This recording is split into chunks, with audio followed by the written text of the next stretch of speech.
because then I went from okay, I can be up one day, I can be up 2 days, but Monday is my pajama day. It's sacrosanct.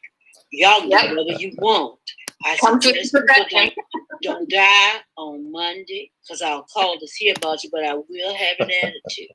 Die any other day, and if you can help it, don't die after 9 a.m. or before 9 p.m. Okay, because otherwise I can't help you. It took me a while last week to figure out what y'all are saying about Monday, and I was like, right, Monday, because my dad's a minister. So you know, like, right. Don't bother on Monday. Pajama day. Yeah, absolutely. Ministers and hairdressers, Monday off. Bless all of y'all. Who else is on here? I really don't have a clue. Hi, Nehemiah. Hello, je suis ici. I'm here. Live streaming has stopped. Okay, so what did you say? Huh? Start to stream live. Okay. I hope our connection is better this week. It sounds good already. It sounds good. Okay. So at the end of all of this, I love Gatorade. Okay, so let's filter. Get your electrolytes on. As you know, it's hot as hell here. I went out walking at Penn Park at 8 a.m. and I was like drowning. I just looked out the window. I said, Yeah. I know it's hot because the air conditioning keeps coming on. I go, I'm in my element. I'll just stay here. Well, I think it's hot because from having lived in Charlottesville, remembering when you hear the cicadas. When you hear the cicadas, hot, sweltering days. Yeah, then you know it's really hot. Okay, so. My goddaughter and her family arrived in Houston, their new home today. Have you been to Houston? Live streaming. Live stopped.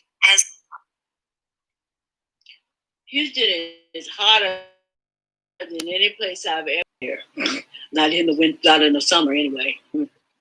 This is quite a time to be moving to Texas with the race there. My husband's a surgeon, and he's starting at Children's Hospital. Yeah, so. And it is a hot spot because they have so many cases that they're taking COVID patients at Children's Hospital.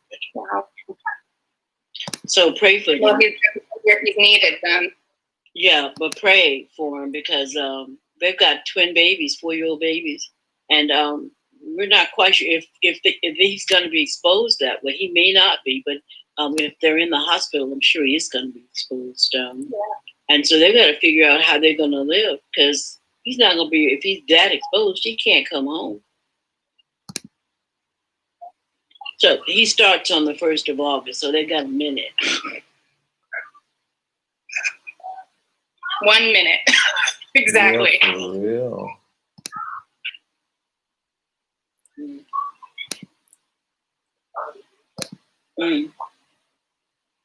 I met a tree when I was in Houston. It's so live streaming is on. That they pump the air conditioning at high speed, and you get cold to the bone. And everybody runs outside every now and then enough to go back in and take it. And I would go out and I'd sit under this massive, beautiful tree, and I would hear voices. And I'm looking around and I said, I don't even know anybody here who's talking to me. And they would get louder and louder. And I had, the hair was standing up on the back of my neck. And I'm going, what the heck? And so I started asking questions. That tree had been saved. It was old, gorgeous. But when they built the convention center, a petition went around and they saved the life of the tree. They built the convention center around that tree. Guess what tree it was? It had been the slave auction block and hanging Oh tree, wow. and it was telling me. And I went. I poured a libation. I said, "Okay." Because see, you freaking me out. We were over here together today. But once I acknowledged who she was, it was quiet. I could live again. But I went, "Who are you?" That's who she was. That's who she is. So you're not gonna go ghost whisper on us now. I could not help it. I walked into it. I go, something's up. I don't know what this is, but this tree is talking. It want me to know who she. I could feel it. I could feel it. She knew a lot of things, a lot of her things. Yeah, and they were whirling around her. I'm going, I was glad to leave Houston. I've not been. I don't have really anything against Texas. It's just that my experience with Texas has been mostly passing through, and that's kind of. That's how you want to keep it. Yeah.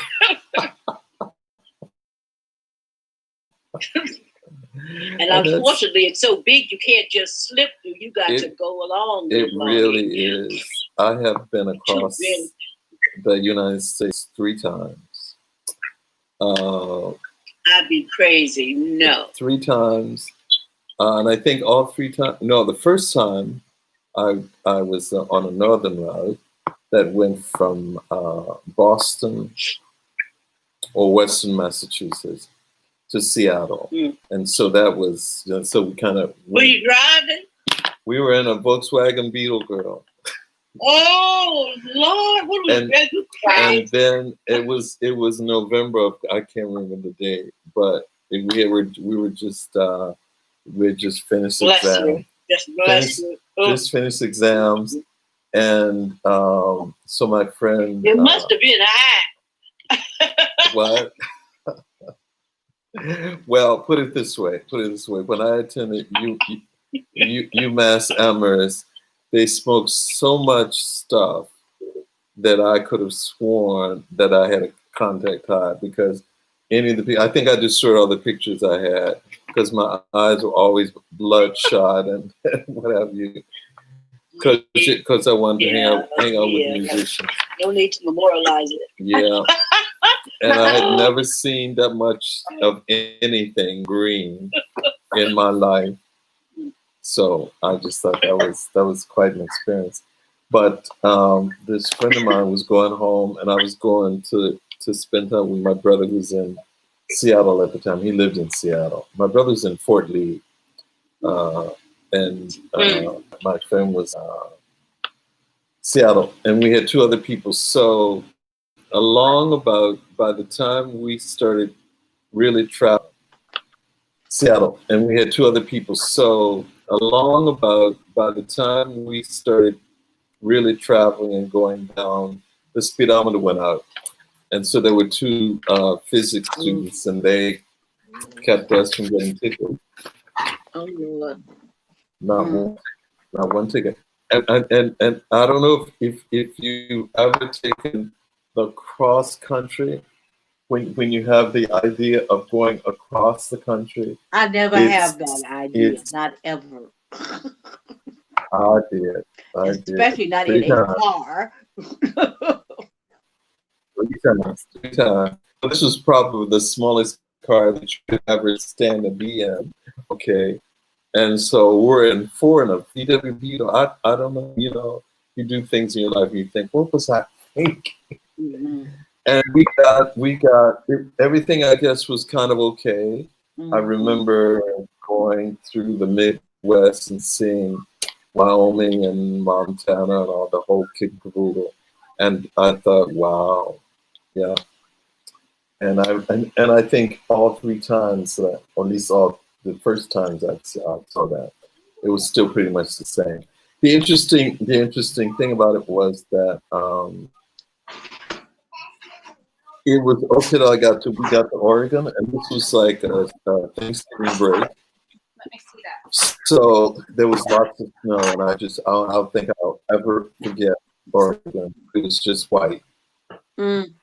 Yeah. There was snow Bless everywhere. you. No, We that was it. drove up. We drove You up knew you were there. not. You were not in Kansas anymore. I had already been to Kansas and hated it. So, Mhm. I leave it to Dorothy. We just no, I understood. I understood. I said, I understand. I said, when I was in Kansas, I was there for 3 months.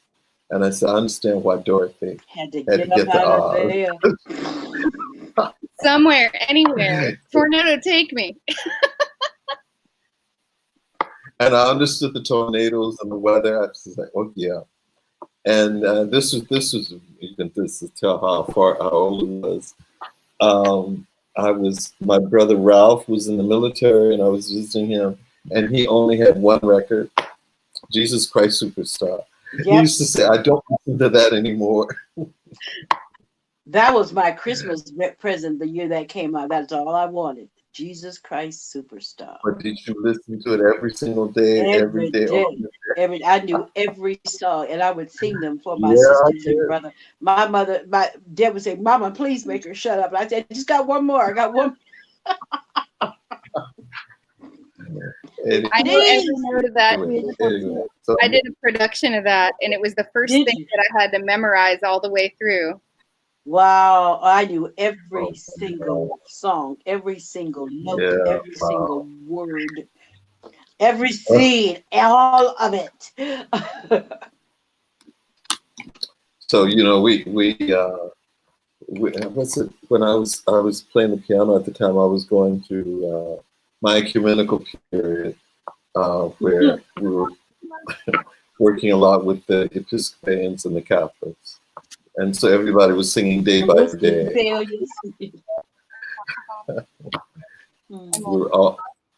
were all moving along. I think we might be it today, because I don't think anybody else. Well, Christine said she was coming. Oh, she did. Yeah. So okay. I thought she called me or something, and I didn't know where it went. Turned out she had tied me on WhatsApp, and for some reason, I just turned the camera. I couldn't get people. I just turned the camera on WhatsApp, and then I saw her message. And I went, "Oh, I hadn't done the settings. I downloaded the app, but I hadn't set the settings up." Right. So I went, there is that.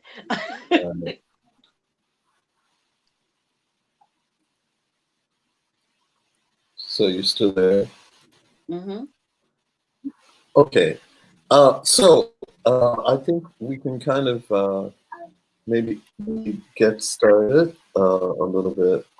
I don't know when we'll ever get to music, but It'll happen. Let it be organic. I just and that was my feeling when I first started this. It's better to let it be just as organic as it can be. The Lucianne was we've been kind of following her because she left, I guess it was last Friday or something, and she left for Australia. Hey, there she is. Nice. I'm on kid duty. Excuse me. No problem. But she left for Australia, and have you seen the pictures, Brenda? Have you seen the pictures, Anna? Yeah, it's her face. She's got a mask and a airplane. Yeah. And she says, okay, I think today, today is her second day, and I think she, at least the other day was her second day. And she was saying how that the food was so bad. I think she's in a Holiday Inn or something because they quarantined them for 14 days. Now, we were just chit-chatting about the group that came from the U.S. Have you heard about them? No. Me? Yeah. There's yeah. well, the rich folks who thought they could get to Sardinia. Well, up until a couple of days, from what I understand, it's open now. Sardinia? They could, no, not Sardinia, Italy, so which includes Sardinia, so I guess it must be. But at the time, it was not open. It's still not open in U.S. and in 2 weeks they reevaluate. But you said no, we can't come till we get our COVID problem solved. Oh, It's frozen. oh, must give us pause. And he said a group of people that flew from Colorado in a private jet on their way to Sardinia. And the guy finally got to Sardinia, and they wouldn't let them go. They wouldn't let them stay in Sardinia. And supposedly the deal was that they were going on vacation, they rented a house, and they had transportation waiting for them and all that. And they were going to buy another house. That was the story. And the people in Sardinia said, no. We hear you knocking, but you can't come in. Well, the interesting part of it is that when in Italy, the story is that I think Sardinia had less cases of COVID than anybody. If they had, if they had any. So, needless to say, they weren't trying to just. They kind of keep that track record. But yeah, absolutely. Because my friends that were from Sardinia in Frankfurt, they weren't even coming back because nobody wanted working days in. There's a CH that means Christine Housel. Yes, hello. Hi. Okay. Hi. Told them you were coming. Yeah. I was finishing a work meeting, so sorry I'm a little late. And I missed you all so much last week. I couldn't connect. Yeah. Yeah, it was hard last time. Okay. So so where do you want to start? Did anybody have anything they want to just kind of talk about? You all know I can talk, so I won't go first. Well, I just want to kind of throw this out since we're talking about social and musical evolution.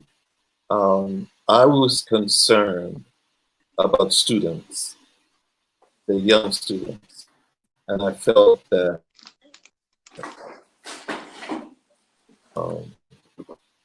the singing the way to back to school was quite a bit, and it might even be premature. I just wanted to kind of feel other people out. Maybe Anna Elizabeth might have words to say on that, since you're the teacher amongst us. Yeah, I caught part of what you said, but you were saying students and being concerned about what aspect of them? Well, I'm concerned. I'm concerned about the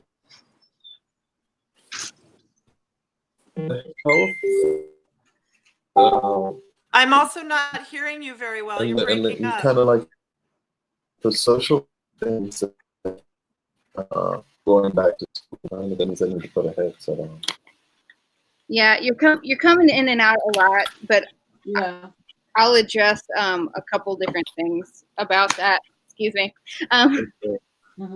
The safety and the health of them right now is yeah. Nobody knows what's going on. Is the short answer, and it's making everybody really, really nervous. So that's awful. Okay. And I also feel like, just looping in the social evolution part of this might be an interesting time to bring up where I'm working now and where I'm teaching. So for you of Charlottesville descent, I have found myself working at St. Anne's Belfield. Wow. Yeah, teaching those kids, which is wow. Christine. It's a private school that is pretty elite and pretty huge, and was basically created. The history of the school was that it was created to shield the white privileged children of this area from integration. And it is situated right next to a golf course and a gated community that did not admit Black members until 1984. So you want to talk about a place that's been steeped in white supremacy and all, I mean, it's, wow, got such a reputation. And so that's where I'm at. That's the zone I'm operating in for the last, this will be my 3rd year at that school.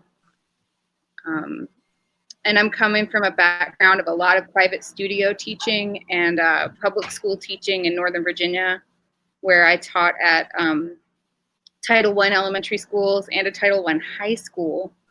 And they were extremely culturally and racially diverse, and it was amazing. And wow, it was here you are. Now here I am. So, you know, it's really interesting, and I'm constantly trying to justify to myself, why am I here? Who am I serving? And a number of faculty are really interested in, sorry I'm talking so much, guys.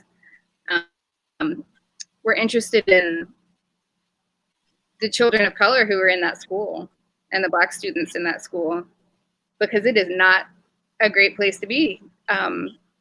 Just out of sheer few.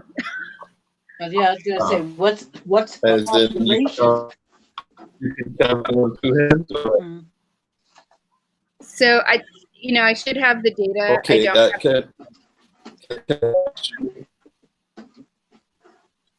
can I ask you, what's the financial scale, the yearly cost for going there? Oh, yeah, that's it. How much does it cost to go there? It costs $26,000 a year. And okay. And the preschool is for your half day is $14,000 a year. Oh, they're not playing. And boarding, if you are an international boarding school, you're gonna spend $50,000 a year. A lot of the families that send their kids to STAB have multiple kids, so we're dealing with we're dealing with people who fly their private jets to Sardinia and try to land them. And then we're also including. And you're out near Farmington, right? Yeah, we're dealing with kids who got to slip into their heated pool in March. And Katie, doesn't your daddy own a vineyard in France?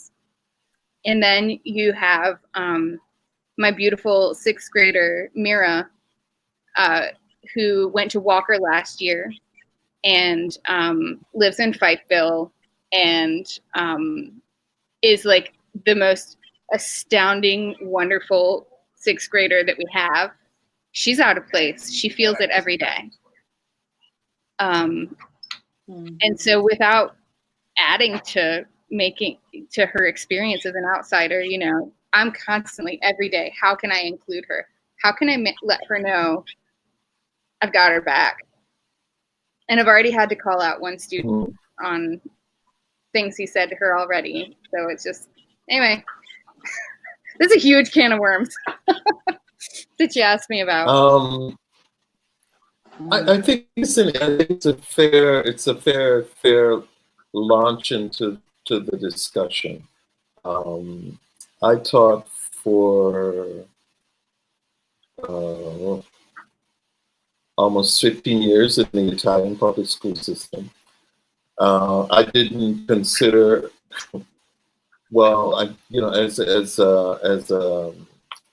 as a student, I did some teaching in the U.S. I never considered teaching in a public school or a private school situation. And the other quote unquote teaching stuff I did was teaching how to sing in churches and even in schools, as a matter of fact. And then at the University of Virginia, I was like on site as places once the hammer came down. The hammer was the sense that I'm not doing this for free. I'm a student, but I need to get paid. And so they said, okay. And so it was kind of like that. However, for, like I said, for like, gosh, it was like 12 years I taught in the Italian public school system in Florence. And then I was doing sort of traveling around the country at invitation to do special programs for students in Milan, in Pescara, and some of the other places. And a couple of those places were inner city schools. And let me tell you, that doesn't mean squat. They were just as put down and walked on as any Black school that I've ever been to in the United States. And it was probably, it's interesting. I felt like I was in fame because they were the most talented students I'd ever seen. I mean, creatively talented. With the music thing, I was not about to let anybody walk over me. Okay, just tell you, when you go into an inner city school, it's like you're not having folk walk over you. That's the end. You may as well stay at home if you're not willing to have a little attitude. Okay, and that was how it kind of was, and it was an excellent experience. And we did actually a bit. And then my 2.5 years at the International School of Florence, which is totally like St. Anne's Belfield, in the sense that it's a rich school. I'll tell you how rich it is.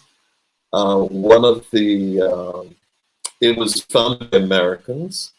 There is a town outside of Florence called, I don't remember that place. Anyway, there's a small town outside of Florence that the Americans in the early 50s decided to put an American school. And so it's stayed for years. For years, it was kindergarten through 12, and it was just bursting at the seams. And practically anybody that came through Florence at the time, their kids went to that school. I was shocked how small it was. And the headmaster, she had decided, we need to get these kids out of this. It's just not working. Because they were all crammed into the one space. And I had a teacher who was a student whom was teaching there. So anyway, the long and short of it was that they asked me if I would be interested in doing something at the school, and I laughed. I laughed because I had been here by this time already 15 years, and I just thought that wasn't it typically American. I was supposed to jump over hoops and stuff because they asked me, and I said, well, and I came up with an afternoon program, and the lady laughed, and she said, yeah, that's cute. And she said, well, we want more of your time. I said, and how badly do you want me? And she said, well, one of the parents said that if he comes and starts a music program, then I'll pay for whatever piano, whatever he wants. Okay, he had come up with a budget. And the long and short of that was, my budget was bigger. And I found the ideal piano cabinet. And so the rest is kind of history, and that piano is still there at that school. The long and short of what I want to say is this, that they asked me to quit working at the Italian school and go work at that school. And I felt insulted. I really felt insulted. Like, we saw you working with them for all these years and stuff, and we just want you. And I know it's probably just me as an American, you know. It's like, oh, they're gonna call me now, knowing that I've been here forever and a day. And so anyway, so I decided, okay, so if they want me, they're gonna pay. They're really gonna pay. And they were so rich that we had the Antonores, all the wine people, all the people, all their children went to that school.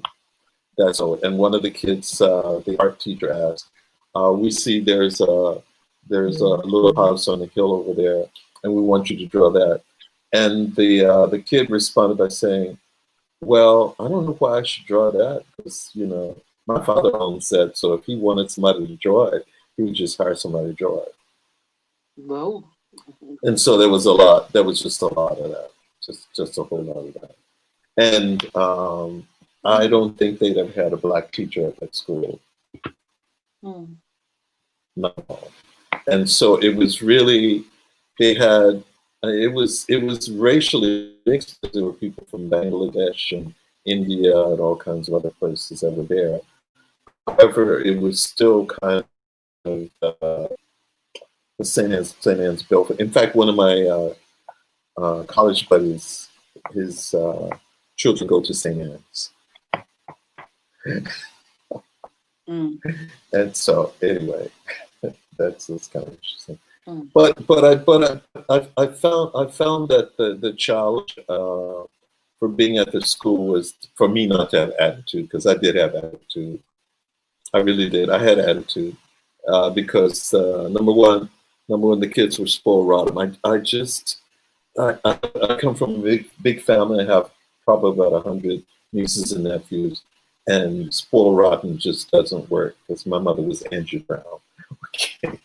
It was difficult to be spoiled rotten around I don't understand. And so it was very, very difficult. So the thing with the school, and I really loved the school. To kind of tell you where it is, it's still there. It's a 4-story villa on Piazza Michelangelo. Prime property. And I've seen a lot of schools, but let me tell you. Anyway, the long and short of it was that the school was the upper school to the elementary school, and so they wanted to have a presence in Florence. And she just came on and told me. She said, "You're the hottest thing in Florence." She said, "You know, they want to have a presence at the school, and so we knew you were here, and we heard about you because I brought a class to perform before they moved into this villa." And she said, we wanted you. And I thought it was nice. It was nice to hear it. But I just felt, you know, do you, how can I say it? Are you just a slave, you know, because they say they threw money at me. They threw lots of money at me. And she told me never to tell anybody how much they paid me. Any of the other teachers, never to tell anybody. I didn't. Trust me, I didn't. And it was nice after having, you know, worked at the other school and so on and so forth. But I loved both of them because they were both important. How did I kind of got into that by saying that it was a privileged school, and there were some issues. There was a young lady who. She ended up at the school. She was a Brazilian, my color, and her mother had found her and her sister on the streets of Brazil and adopted them. And she had gone to the elementary school, and then she'd gone to the high school, and it was interesting. It was an interesting thing because I felt I kind of felt for the girl because just appearance-wise, the mother didn't know what to do with her. Okay, if you've seen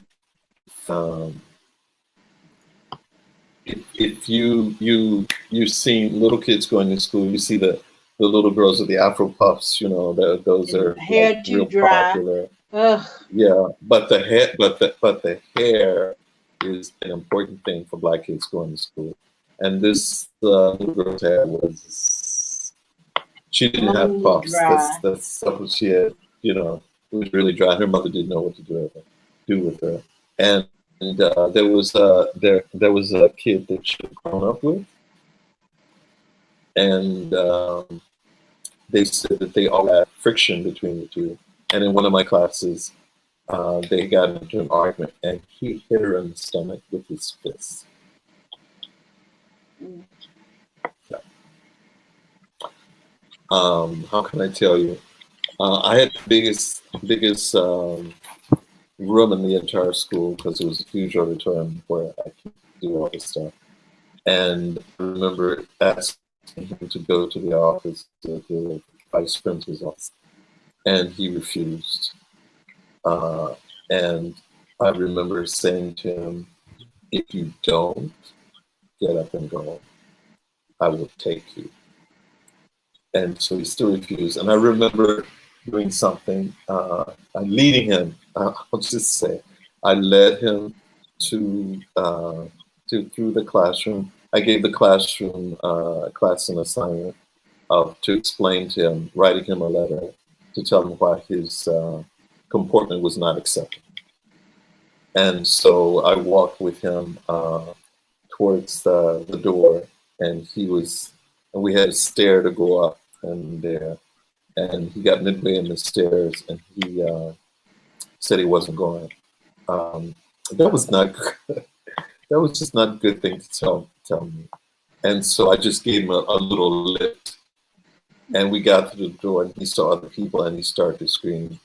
And I think I said, so you really don't do that, because I might give you something to scream for, okay? And he stopped screaming.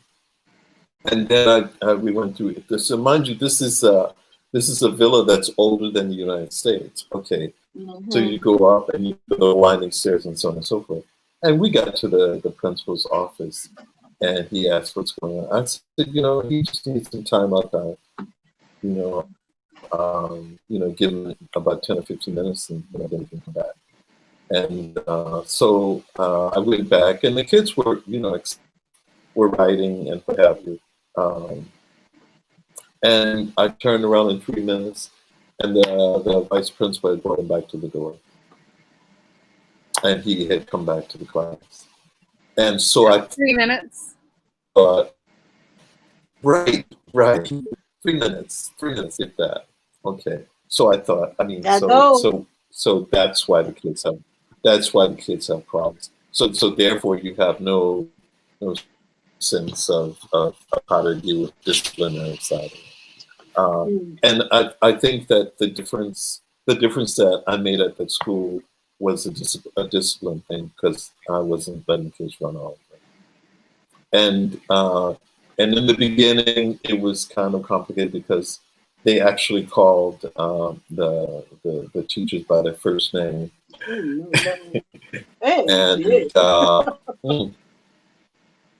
I'm from the South. I have never, ever called any of my teachers by their first name. At least not during classroom time. And I remember my rule was, since it was a music class, I knew it had to be fun, because otherwise just be this, evil, just for no reason at all.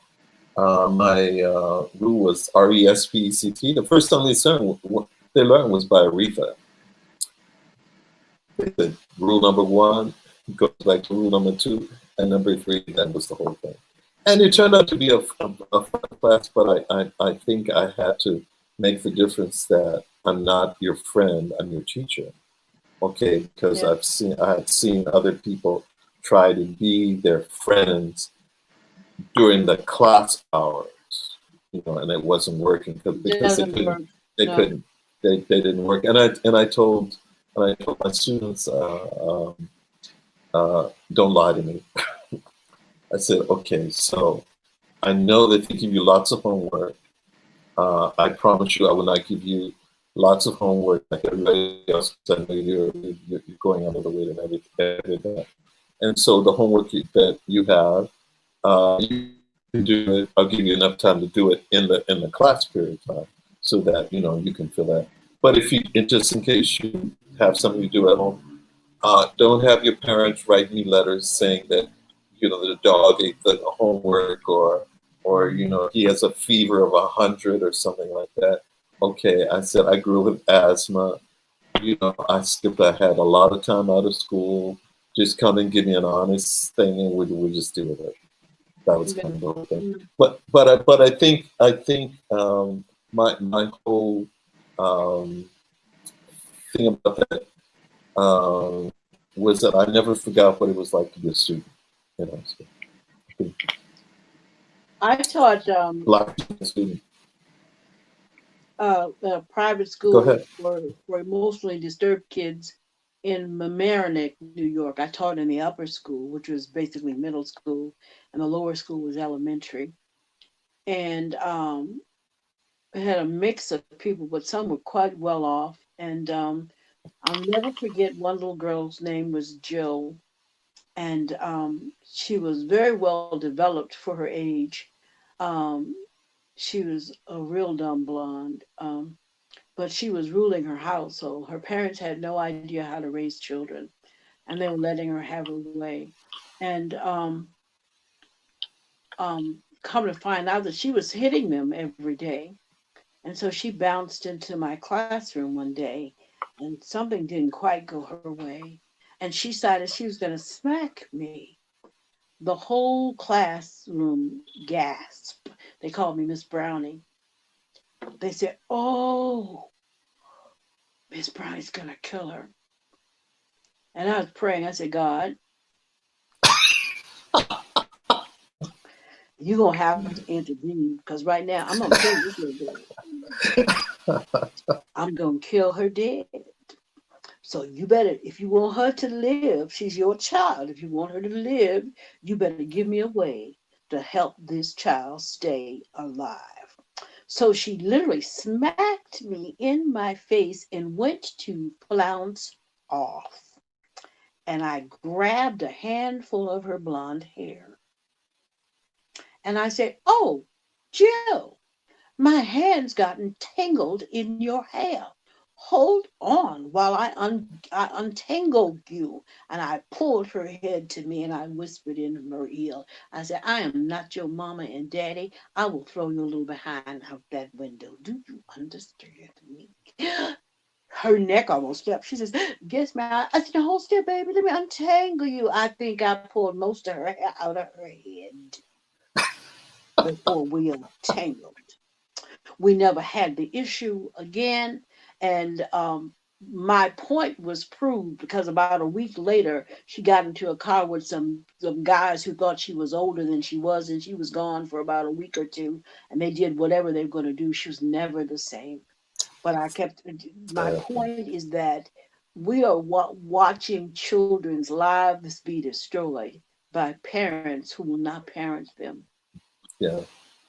Who will not parent them. I said, and she was literally doing what she was allowed to do at home. But I said to her, "I'm not your mama and daddy. If you hit me on pain of your life, I'm trying to decide whether I'm gonna let you live.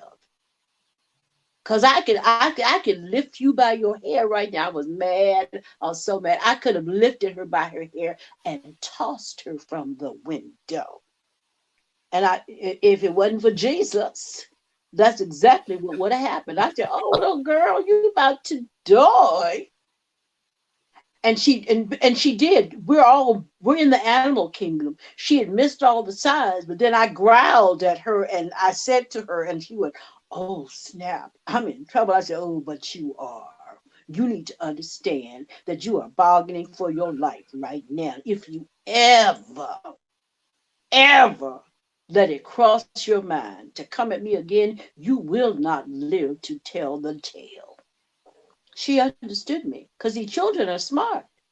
They do what you let Yeah. them do. If you could, there's a certain pitch. Black women got it all the time. If your voice goes down to that optic and you give them the eye, say, if you feeling froggy, jump. They know not to jump.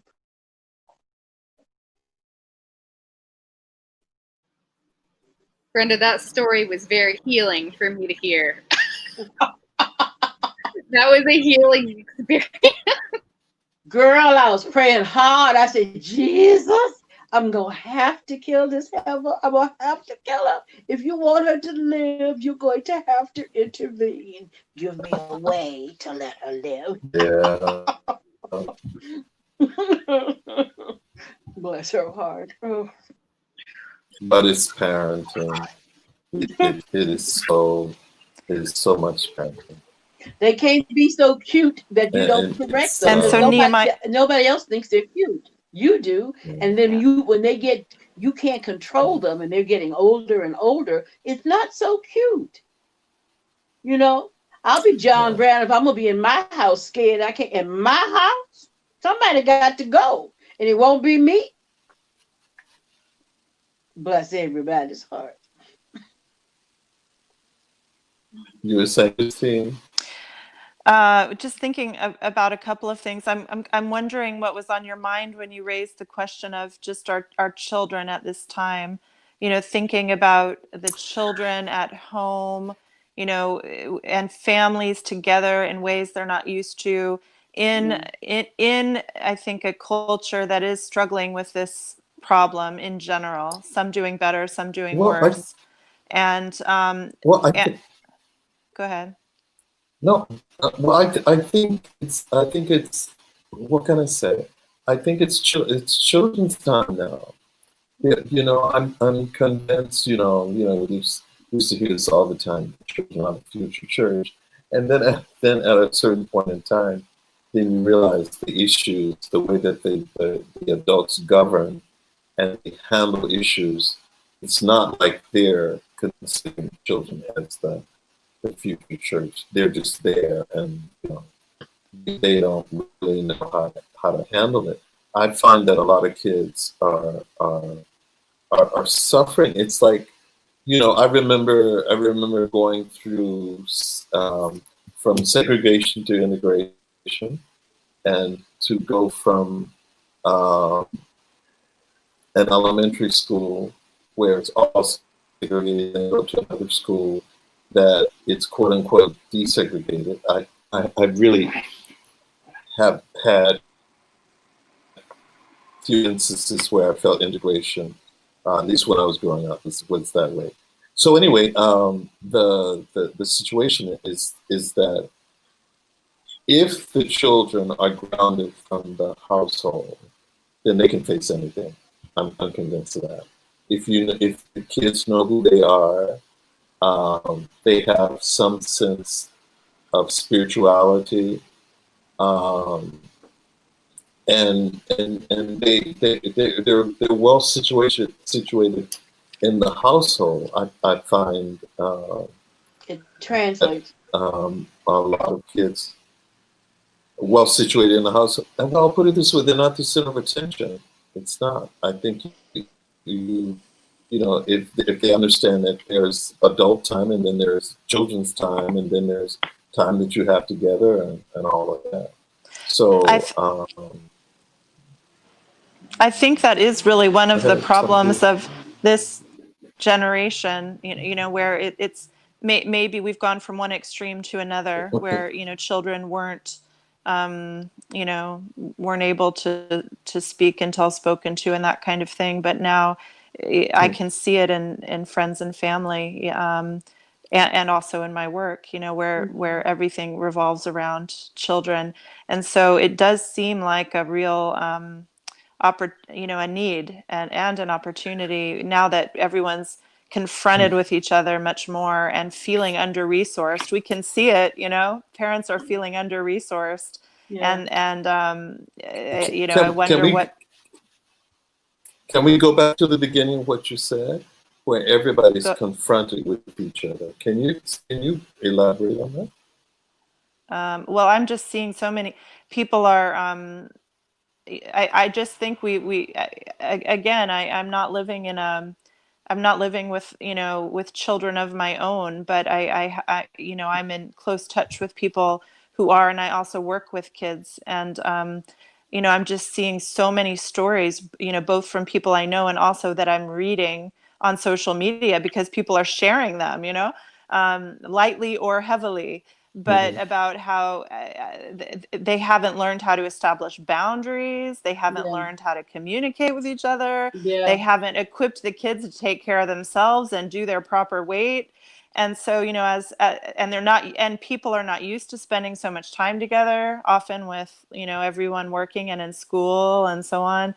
And so with with parents needing to try to work at home and take care of kids, they're just finding it very, sure, this will be difficult, but I think given in any case, but given a change, and the change we're all forced to be in right now, but it just seems like we're under-equipped, but that offers, it's kind of what this situation is offering in many different aspects from many different perspectives, an opportunity to look at who we are and where we are and where we need to take stock and where we need to change, where we need to grow. And as ministers, it offers us a chance to say, well, okay, where do we really need to help, and where do we need to both challenge and nurture, so it's both kind of saying, okay, guys, like, let's not ignore this. What's this really pointing out in us? And yet people are kind of desperate. It's an emergency. So we can't sit on this. We've got to get on it immediately. Two things in this age of COVID-19, this era of, because this is going to last a while, of COVID-19. Trump is trying to mandate that all schools open in September. And it's sad for many reasons. He's expanding the scope of how this administration is not taking care of children. Not only are there children at the border who have been separated from their parents and have been raped and lost, but literally, if schools open in September in this country, we're sending teachers and countless babies to their doom. We have no idea how to raise children, and it looks mightily like we also have no wedding to protecting them. But what you say is very true. Many people count on schools to do the bulk of their childcare. Right. So we're talking about, I got to get back to work and I need childcare. Right. And they're true. But the conundrum is this: do you want a dead child, or do you want one that you got to worry about getting childcare for as you go to work? And as you said very aptly, where's the balance? How are we making these decisions, and how would it be Trump's decision whether I'm going to send my kid back to school? Because if I had children to send, I would be unwilling to send them back to school in the fall, which would mean a whole battery of things for how we'd have to reshape our lives. But I just, in good conscience, could not send my children to school, nor do I feel good about sending teachers into what is a fraught and dangerous environment.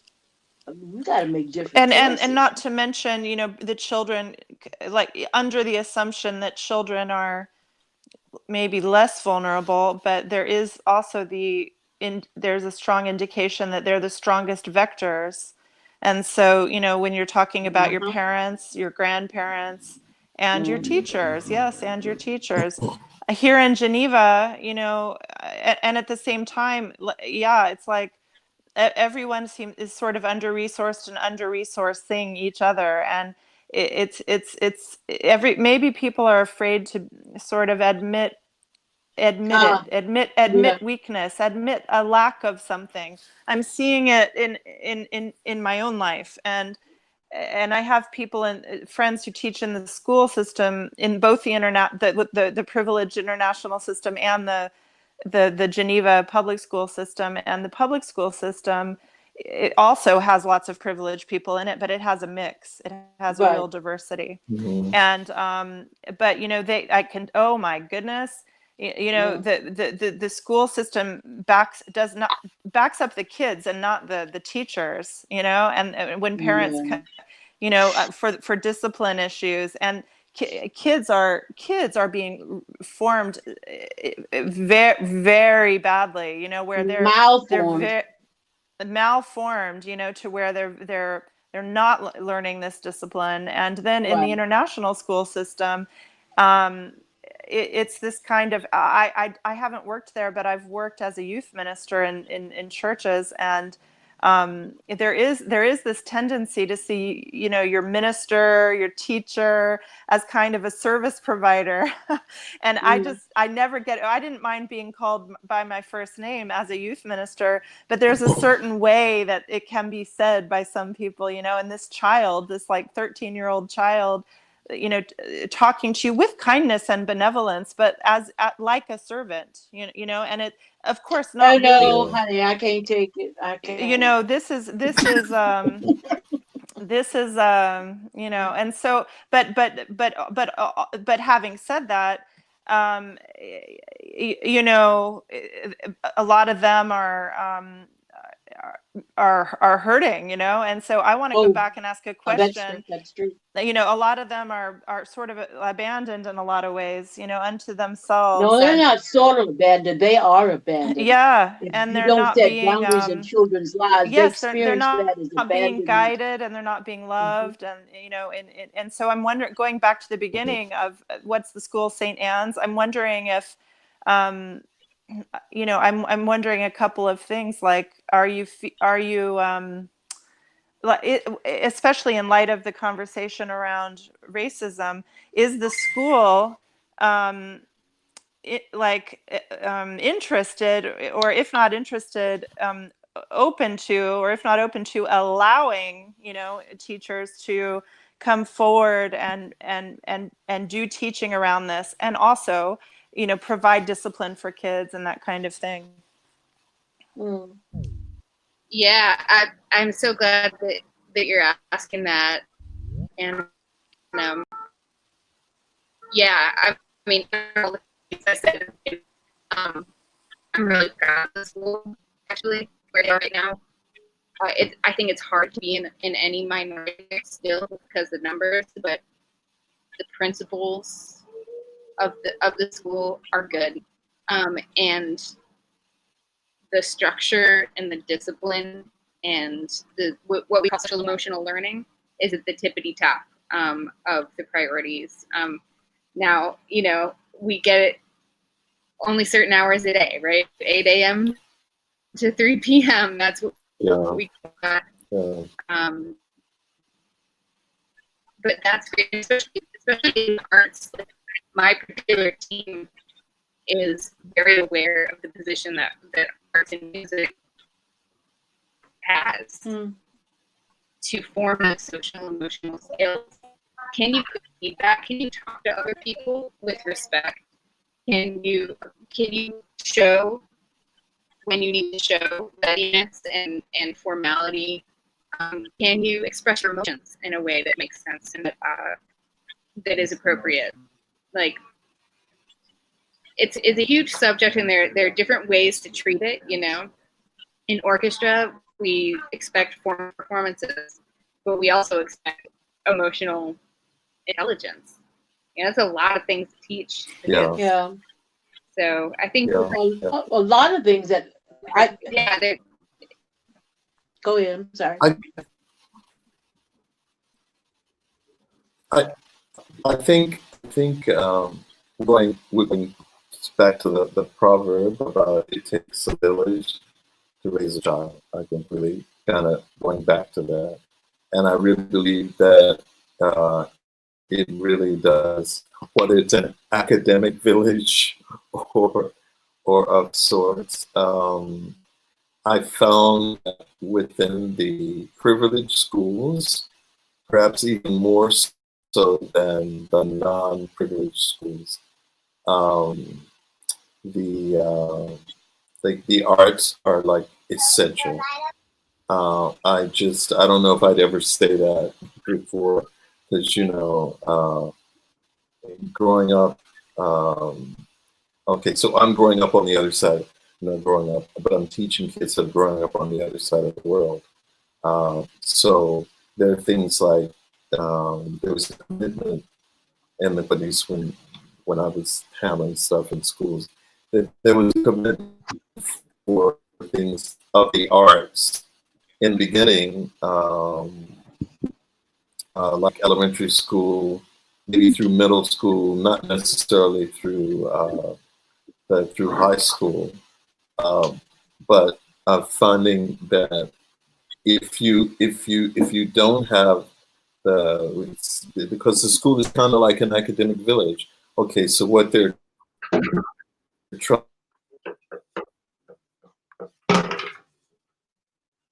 to do now is they're having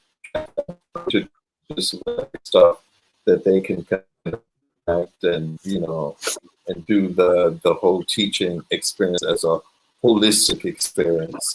And then in my particular school, we had an edict to teach to the weakest link. So we were able to intensify and fortify the weakest, maybe maybe it's a word, there's a word, the student. We were being able to teach everybody. So it's almost like you're teaching everybody. Everybody's got to, got to get the information. They got to understand it, and you can do that, especially if the money's there.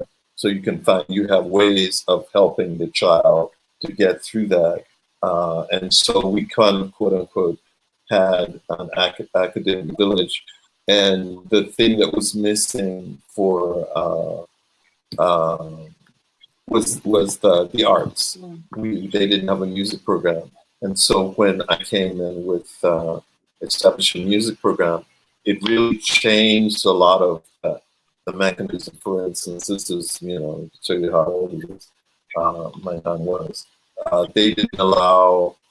It was a private school, so you could bring your cell phone, but you couldn't bring an iPad. Your iPad was just prohibited to come. And I said, you can bring your iPad to my class, okay, because we will work with that. And so pretty much what happened was that in my class, we used everything. I felt like everything was fodder for the music and the arts and so on and so forth. And we were able to work out something with the science and all of it. But it needs the village. It really does need the village. It needs the village, but it also needs the drama teacher. It needs the village, but more than that, I'm deciding that we need to change the template. We're undergoing this major turmoil in this country because there's a need to change, to reset. The default that folks expect in this country is to be white European. Well, I'm out of that loop. And as it happens, the default isn't working even for white Europeans. What we need to be teaching, and this will achieve emotional intelligence, and it also broadens everything, opens it up. We need to be looking at seeing the world from different perspectives. If I'm an African American setting the agenda for Greeks and Turks and Italians and Romans and this one and that one, and I'm setting the agenda for all of us, I am of necessity setting the agenda from my perspective. And I'm going to leave you out. I may not do it on purpose, but I'm going to leave you out because I don't know your perspective. I've not consulted you. I just do what I'm going to do. And what people are saying is, it's like looking at going to the. I was always pissed off when I went to history class in the junior and high school, all the way from elementary school on through high school, because first of all, the narrative, yes, the narrative. I'm going, where are we at? You know, where are we? We're the natives. And so you always, so I said, oh, somebody's lying. So, and it shaped me in very profound ways. Because if you're leaving out stuff, if you're lying, I want to know why. What's so important that you would lie, that you would change the whole story so that you become a hero and other people are left out of the story? I go, oh, something's wrong with that. And we do it still. But this new generation, as crazy as they are, they have been sold short. And they're looking at their parents and says, you've done us wrong. You have not prepared us to live in the world. You have not given us the information that we need. I was just interesting. I just saw thing that you should say. Obviously, it's not gonna. Okay. When I was started teaching, it was a music class. They didn't have a precedent for anything. I'm in Florence, Italy. Okay, it's like one of these centers for Renaissance art and so on and so forth. I started teaching classical music and explaining and so on and so forth. Mind you, I'm not a traditional teacher, and so I had my own spin on it, even to the point of sharing that my birthday was the same day as Mozart, so we all came dressed, So I wanted them to have an actual experience relative to that. But the point that I want to make is this: they said, "Oh, well, we didn't really want you to go into all of that. We just wanted you to kind of go from the modern stuff and go." And I said, "No, that's crazy. That's crazy. You cannot jump into that without giving any kind of platform, not giving any base." So it gave me a possibility of abridging the story of the history of music, and bringing it into focus. And so they said, "Oh no, you're spending too much time on that." I was thinking to myself, I don't think so. Okay, and so I found out that insisting, because I did have, Greeks and all of the other people like you talked about in your class. They just, I had that in my class. I thought it was a responsibility, even though it was quote unquote an American school, and they wanted a certain kind of slant. But at the same time, I thought, okay, so we're gonna do Black History Month. Okay, we're gonna do I taught them rap and all of the other stuff that was involved in the system. I think you've got to you really have to change the narrative. You really have to do, and I know we're always on the teachers, but even Ennio Morricone said that to the Italians, "You're teaching it wrong. You're teaching it wrong. Go to Germany." And why is Germany doing it differently? Because Germany got cut off at the legs, and they had to redo it and rethink the whole possibility of doing it. So I think that relative to I do think you going back to my village thing, but I do think you need to change the basis of what you want to do. What do you think that your kid, when he gets out of the 6th grade, what do you want him to look like? Okay, what body of knowledge do you think he should have, and how should he be able to maneuver? How do you equip him or her for the global village? Because it's totally global. It's got to be global now. You can't do your old backyard anymore. It's just not working. What were you gonna say? It's just. Yeah. Excuse me. Christy. I was just just today I saw an interview with a West Indian cricketer. I don't remember his name because I don't know cricket at all. but you know, a person of color, and he's a commentator now, and I think he must have been a leading cricketer, you know, and is now a commentator. And I think there was a rain moment or something, and he just got to talking about the travesty of the fact that the contributions, we're not even let's not even talk about the experiences, you know, of people. Let's talk about the contributions to world history as a place to begin, you know. And so, you know, and we all liked the movie about the female mathematicians at NASA or whatever. Okay, good, you know, if that's a step, but it's not enough to feel like sentimental about it and to think that that's over, you know. And I love that, you know, what Nehemiah does with his Facebook page, and, you know, making us aware of a lot of musicians and others, you know, and other African Americans who have contributed things.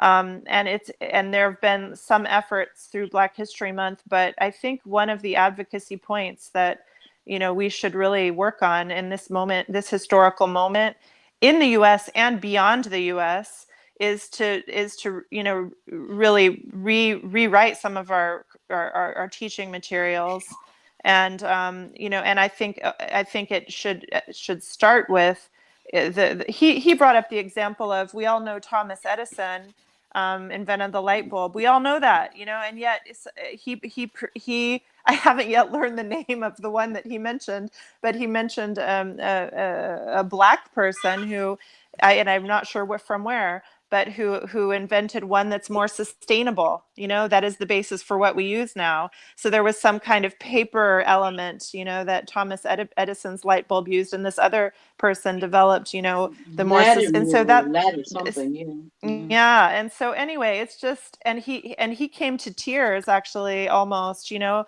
just saying that, just what you said, Brenda, that, you know, that he was in school never taught about the positive contributions that people that looked like him made, you know, and what does that do to your psyche, and what does that also do to the psyche of people, you know, the rest of the people who don't look like you know. It's just such damage to everybody.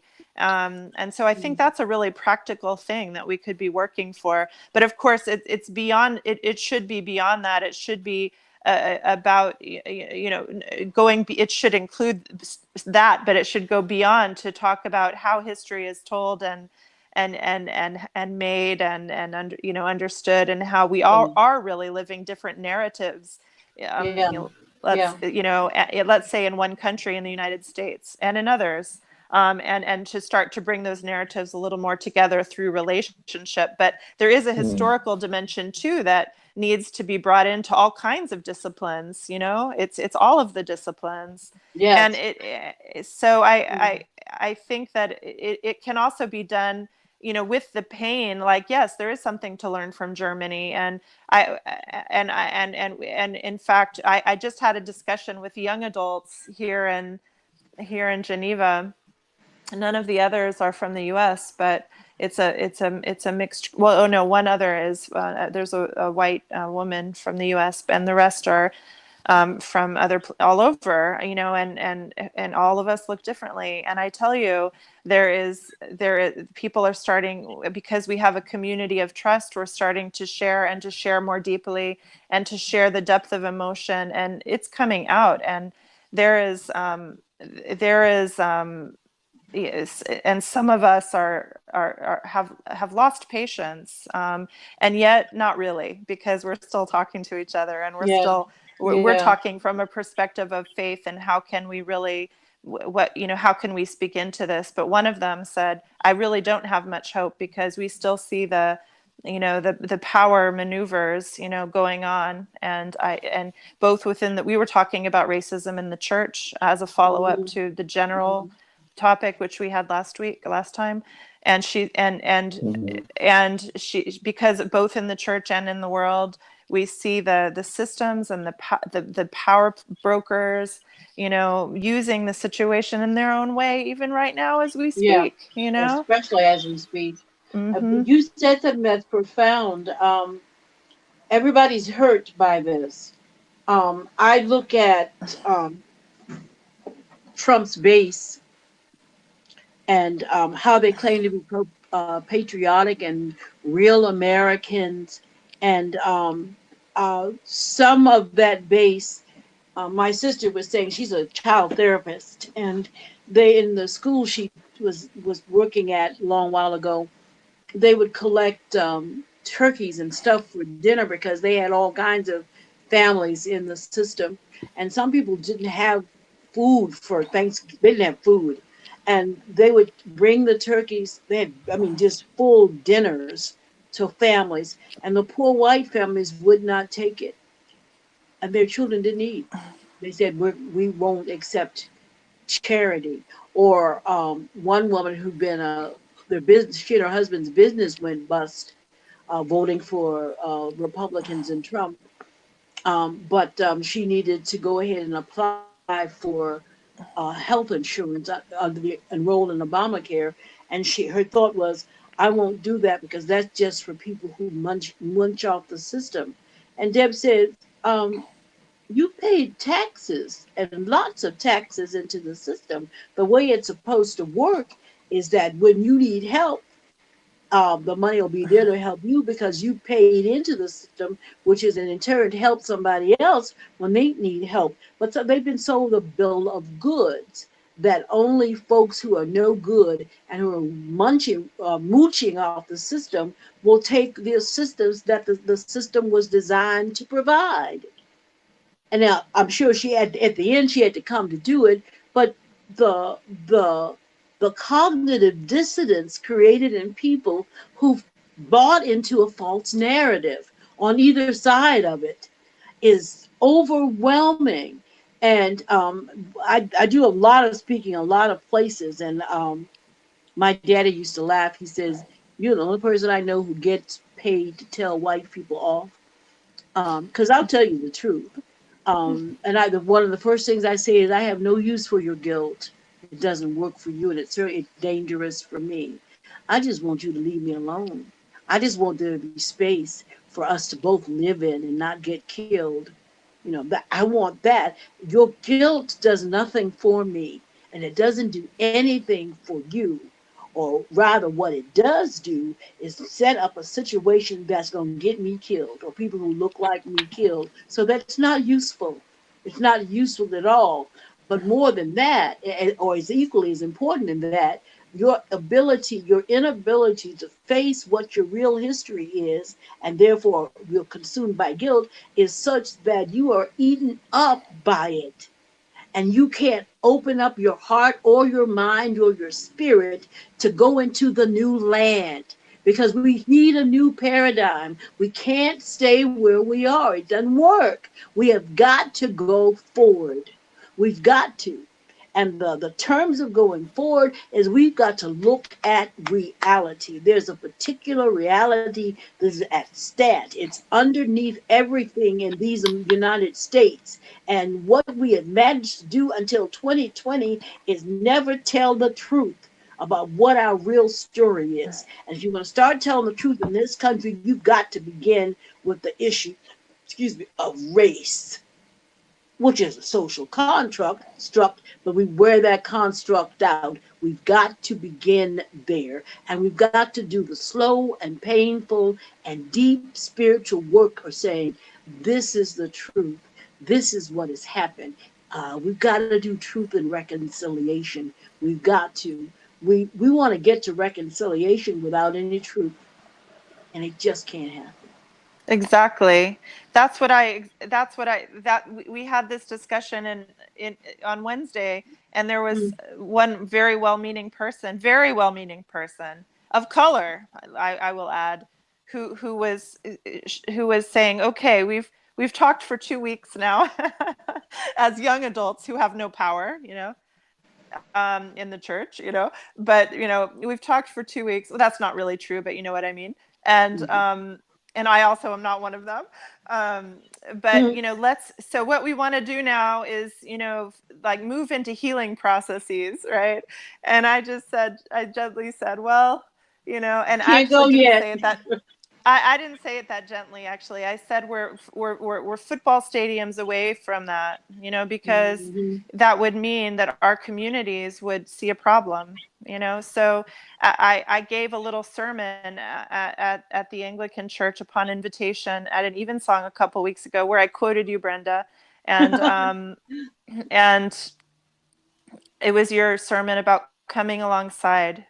And I quoted that, and you know, I spoke about, it was just in that moment, it was that same day, and I spoke about what's happening in the States as somebody who's from there, and as a situation that we should speak about, and that it has provoked a worldwide response. And then I tried to say, well, are we really so far removed from that? And, you know, and actually, why did 10,000 people come out in Geneva? And you know, and then what are we called to do as a church? And it was a very preliminary sermon. But you know, one person came up to me afterward and said, oh, this was her takeaway, you know, feedback to me. Oh, I'm just, you know, I just so happy. You know, like, I just would be afraid to go to the States. It's like, you know, what, you know, is that really what you're taking away from what I said? You know, like, I'm so glad I don't live there. We And have no just control like, over what folks take away. yeah. And So really, no, and I got lots of other feedback that was different and better. But, you know, I also got feedback from one person who very positive, like, that I'm really glad you know, you raised this, and kind of along the same theme, like, this will help us to kind of put it to rest. You know, this will help us to kind of get over it. And I don't know that I think we need another sermon now, you know, but this is what I was trying to say to the young adults, that we don't really see ourselves implicated, you know, we don't really see the problem, you know, and But, you know, so Jesus is radical. lots of the white majority, you know, there's white guilt, and then there are lots who just don't see the problem, like, and you know, I said in my sermon, you know, lots of people, I mentioned that, I said, you know, like, but I like, lots of us, you know, don't consider ourselves racist. And I didn't get way into it, but I just said, it's good that we're at least wanting to not be racist. Like, that's good, you know. You're gonna That's need a good series, Christine. Yeah, I think so, but it's not even my church. But That's all right. You get opportunity to preach. Yeah, I did. Work it. Well, with the young adults, you know, we might, well, you know, who knows what will come out, but maybe we could propose a series. It will depend on how the church responds, you know. And so, as a group, we're gonna send a joint letter to each of our church leadership bodies, and continue our own work, you know, our own work in the small community of trust that we're building, with the young adults. Yeah. Okay. Nehemiah? Okay. I want to do two things. I wanted to go back to Sin and Spellfield, and kind of throw something out. It's hard to go back to ignorance when you know the truth. Which is why dealing with as a teacher, as a music teacher, dealing with the lie of the music, it was hard for me to go and do the same everybody else was doing, because I knew better, and I couldn't, in my heart of hearts, go forward. And I knew that in my knowledge of the truth, just my knowledge of the truth, and acknowledging that that was already going to make inroads for my students. My approach was going to be completely different, just because I knew what the truth was, and I wasn't willing to hide behind the lie anymore. And I think it's something that you can do, and you're probably doing it, and without even knowing it. It's just the sensitivity. It's like, you know, sitting and hearing a conversation of women talking about what it was like in the South that you were raised in, what it was like to grow up and get medical attention and so on and so forth. I was speechless, had nothing to say. I had nothing to say because I hadn't considered it. It was so far for me. I knew things weren't equitable at the same time. So what I wanted to say was that start with, I think, it's taking the time relative to prepare your curriculum and just being you. How can I say it? Just being you with knowing the truth, and then sharing that. I was talking to Brenda earlier, and I said I was listening to this old Turkish piece, and I said, God, that's call and response. I said, you know, and I was thinking, okay, in that day and time, there would not have been call and response up in that formula, because that came from this part of the world.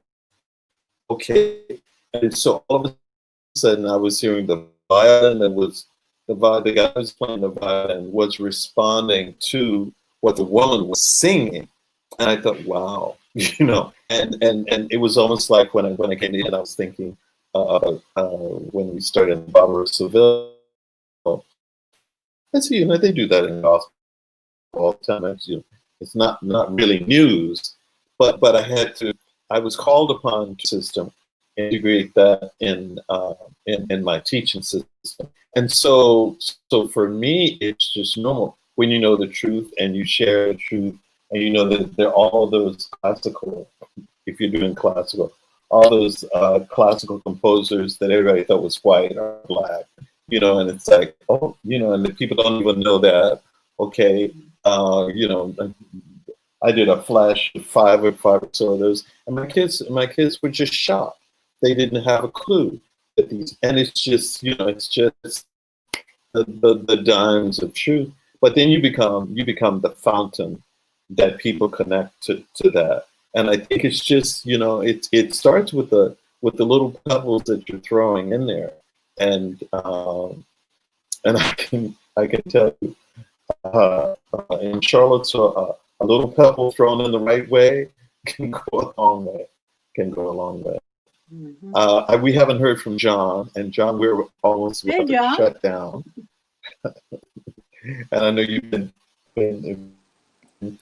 patient. Well, you know, I realized late that it was 1 o'clock. I've been kind of busy today. No, I've been just taking it in and decided to have a non-radical Friday. So, so I'm just kind of staying on the sideline and observing. Holding it, John. Holding it. Although I am only 5 blocks from the big house, as they say. Yeah. You know. So I'm dealing with all of the other, all of the static and the motorcades and all the other nonsense that go around down through here. It's just if I had one thing to say, I would say I like the context of the directness that I've heard and the presentations that you all have made. The biggest problem that I have, and I've expressed this to Nehemiah before, is that after a certain period of time, you know, you have to stop talking about going out and cutting down a tree and just go ahead and cut down a tree. You have to be direct. You can talk the dog to death. That dog is dead. Or the horse has left the barn, or any anecdote you want to use. But there comes that point in time when you've gathered all the facts, you've done all of the studies, and you've done all of the research. And what's facing you is reality. Okay? And unless you're just had a recent cognitive exam, somebody just did. Anyway, they passed supposedly. But nonetheless, the point of the matter is that we find ourselves in that context. It is necessary for all of the things that you all have talked about. It is necessary that we talk to each other. It is necessary that we respect each other as human beings and space and the rest of it. And quite frankly, this whole thing about being intimidated or being scared is an excuse. Okay? Because if I can't talk to you, okay, then I can't resolve any issues. Okay, we have to live and coexist in the same space. Brenda brought up a very valid point. Not that long ago, many people would walk by people on the street. That ain't me. Or would not go to the food bank. That ain't my thing. You know, we all right. Okay. Until, somebody upstairs decided, we need to cut 3,000 jobs. Okay. You're trying to figure out how you're going to feed your kids. Okay. Where you going to stay tonight? How you not going to have your kids ask the question of, Mom, where's the food? The refrigerator is empty. Why am I not going to school? How come I don't have breakfast? Jimmy and his family have breakfast. I know they're low income, but why we don't have breakfast? So all of that pride and personal and all that other stuff gets stripped away. And that's the one thing that COVID-19 has done to everybody. It has peeled back the veil, okay, and shown everything to be real. Talk about leveling the playing field. It's leveled the playing field. And it's a whole just lot begun. And it's just begun. That is absolutely it's true. Just begun. And Yeah. it's forcing us to have to understand person is no different than I am. Okay. We bleed red just like everybody else. And I've got an issue, but who showed up to get me a transplant? Oh, it was my neighbor down the street who has a different tone than I do. Okay. Or from a different cultural background, a different religion than I am. Because you see, the great equalizer. So it must not matter. Exactly.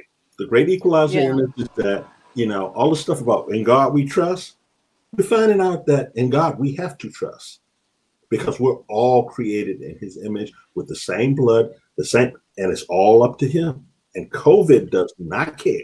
It does not. Yeah. Bossa Nova in Brazil has COVID. Okay. Yeah. Almost everybody around the president has COVID. Okay. And I think he's a carrier. Right. 60,000 people a peak of 60,000 people in Texas today. Okay. Today. They're talking about 24,000 people being dead by the beginning of next month. Okay. All things are off. You're being told that you're all the same in my sight. I hold the world in my hand. Now you can listen to that, or you can have a come here moment and start talking to each other and start understanding you're all the same in God's sight. Christine said something that I wanted to address real quickly. You're talking about being in a church and how you can't do certain things. Jesus is, if nothing else, subversive, just radically subversive. And, I'm Baptist, so we don't do that other stuff. But what I know is I ask God what we need to talk about. What's the sermon? I don't just think of these sermons on my own. I understand that God is directing that, and I'm speaking about it because that's what God wants us to talk about. And I don't have to ask Bishop or anybody what that is. I ask Jesus. And if I listen to Jesus, I'm going to be in the ballpark of what we need to talk about. And I'll take whatever forum, whatever opening there is for me to say what has to be said. You said, you hit it on the nail. In our small group, this is what we're doing. You don't have to ask anybody that. You running that. You and Jesus. Do it. Again, if the bishop or whomever y'all got over there, the prelate, whomever it is, may never get around to what your small group wants to talk about, but the Spirit's already given you unction. Do it. Yeah, we're doing it, and and John, it relates. This comment relates exactly to what you've just said. So in this small group forum, we're talking in the small group that I was talking about earlier with young adults. We're talking, and I think I think that it's I think a lot more of it's actually needed than we think. And I think we need to be acting and really Yeah. asking God where and how to act, and preferably together, or at least with each other's prayer support and personal friendship support. And so I think we're all in the game, you know, already. That's why we're sitting here talking. And I Exactly. think, however, and Nehemiah and I, we've sensed a call to work together, you know, and it's partially directly related to this, you know, this situation of a need for racial reconciliation and education and love and healing and reconciliation and ultimately God. But how many times have we, you know, we have talked, but how many times have we really, you know, gone into it? Have we really shared our own experiences, you know, around these deep, you know, formative topics? You know, have we? I'm not saying it's wrong that we haven't. You know, it's not there to talk to everyone all the time, you know, but we're reaching a moment where we're sensing that there is a call and a need, and to even now take the trust we've built in the community we've built and go deeper. And because there's that there's something established already, we can take those first steps, and they're awkward. Well, and we've decided to make it, I see a sign that says live. I'm not sure where it's going, but this tells me that it's potentially public, you know. And so I think if we feel it is now or in the future, and it is. And so that being the case, we also feel confident enough with each other, also in our fumbling, also in our, you know, rambling, also in our mistakes, you know, also in our tears, also in anything, to say, okay, but we're gonna just try, be and vulnerable, be vulnerable and do it. And we know each other enough to say we can do that even publicly, to say to people, this is what we need to be doing. And I think there's a lot more that needs to be done, you Love know. covers and I think a multitude of Christine. And then that being said, you know, in our young adults group, we're doing it too, but not publicly. But then we're very quickly, because we're also all lovers of God and of others, and we want to, we're pretty soon coming to the point of saying, okay, you know, we still have a long way to go in terms of our own, you know, storytelling and healing and community building. We're going to keep doing it, but let's begin to think about steps we can take. Okay, Nehemiah's calling a 2-minute warning. Okay, so it's done. We're done. Okay. I would like to stay on the discussion about the schools, because I think it's totally relevant, and I just wanted to say to Anna Elizabeth, we come into St. Anne's Belfield. We're going to turn it out. St. Anne's Belfield is on our list. Okay. We're coming. That is the goal. We're going to send up the timber. So, that's why I'm there, trying to be there, trying to do the right thing, and being a street player. You know, it's like possibly the strangest, whitest thing that you could find yourself in as a music educator. Well, but so much. I'll see this. What's that? Repeat, Nehemiah. I didn't. Okay, I want to go. Come back to this one. I said, yeah, absolutely. What my plan was to have been in Charlottesville in June to do a workshop that talked about the Renaissance, that went from the Renaissance through Black music and the whole thing. So, you know, like I said, I'll see you at St. Anne's Belfield. Okay. Do it. So next week. So next week, if everybody's still in for it, I'd like to keep the discussion going on with the children and education, because I think it's an extremely, it's a pivotal point. And if we can stay focused there, those of you that are doing our virtual father,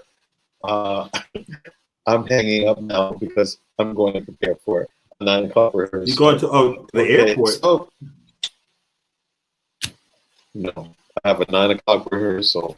Oh, okay. I'm sorry. We forget you're on the other side of the coin globe over there. Yeah. I just leave you with this footnote, my brother. By this time next week, the whole school thing will be over the crescendo. They're not having it. I'm just telling you what they're saying right now. It's not having it. You're messing with our kids, and we are not having it. I'm sure that. Well, You know. Okay. ciao. Ciao, ciao. Ciao. Arrivederci. See you next time. Ciao, ciao. Bye bye.